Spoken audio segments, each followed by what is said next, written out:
আমাদের পশ্চিম বাংলাকে। তাই আমরা বলতে চাই যে এটা চলতে পারে না পশ্চিম বাংলায়। আজকে পুলিশ প্রশাসন তারা কি দেখছে? আজকে সাধারণ মানুষের টাকা খেয়ে তারা হচ্ছে বেতন নিচ্ছে, আর সাধারণ মেয়েদের হচ্ছে নিরাপত্তা দিতে ব্যর্থ হচ্ছে, আর অপরাধীদের আড়াল করবার চেষ্টা করছে। এটা মেনে নেবে না পশ্চিম বাংলা। তাই পশ্চিম বাংলার সাধারণ মানুষ সহ সমস্ত মহিলারা আজকে রাস্তায় তারা পুলিশ মন্ত্রী, স্বাস্থ্যমন্ত্রী এবং পুলিশ কমিশনারের অপসারণ দাবি করছে। শুধু এক ধরনের মানুষ নয়, আজকে পশ্চিম বাংলার যারা শিল্পী, পশ্চিম বাংলার যারা হচ্ছে রত্ন, যারা বিভিন্ন ধরনের পুরস্কার পেয়েছেন, খেলোয়াড় থেকে শুরু করে সমস্ত মানুষ তারা তাদের পুরস্কার আজকে ফেরত দিচ্ছেন। এটা পশ্চিম বাংলার লজ্জা নয়? মুখ্যমন্ত্রী বুঝতে পারছেন না তার কি হচ্ছে চোখে কি ছানি পড়েছে? বুঝতে পারছেন না গোটা পশ্চিম বাংলা আজকে উত্তাল হয়ে গেছে? কেন তিনি হচ্ছে সঠিক বিচার করছেন না?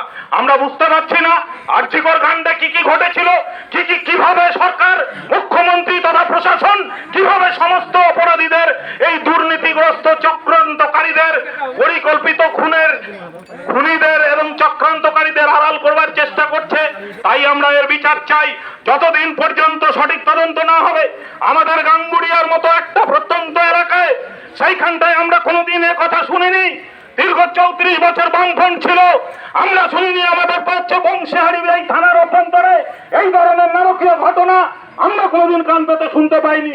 কিন্তু আজকে আমাদের শুনতে হচ্ছে। মা বোনেরা পথে নামছেন এই কারণেই যে সেইখানটায় বারবার করে সেই ধর্ষককে প্রশাসন আড়াল করেছে।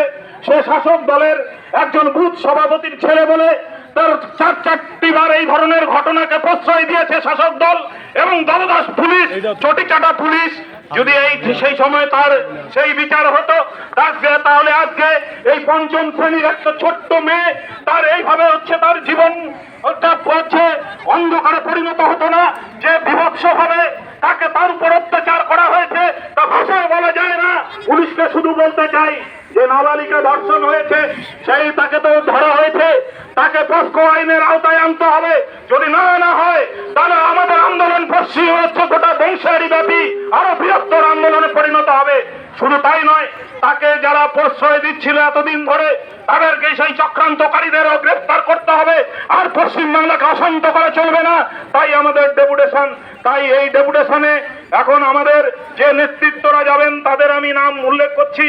Comrade Shakiruddin Ahmed, comrade Mosaddek Hossain, comrade Bablu Chandra De, comrade Jayanta Barman, comrade Subhash Pal, comrade Ranjan Mitra এবং কমরেড মুজিবুর রহমান। এদেরকে ডেপুটেশন নেবার জন্য আমি অনুরোধ করছি। এবং তার সঙ্গে আমাদের কমরেড প্রতিমা সিংহ মহাশয়া, উনিও আমাদের ডেপুটেশনে যাবেন। এবারে আপনাদের সামনে এই থানা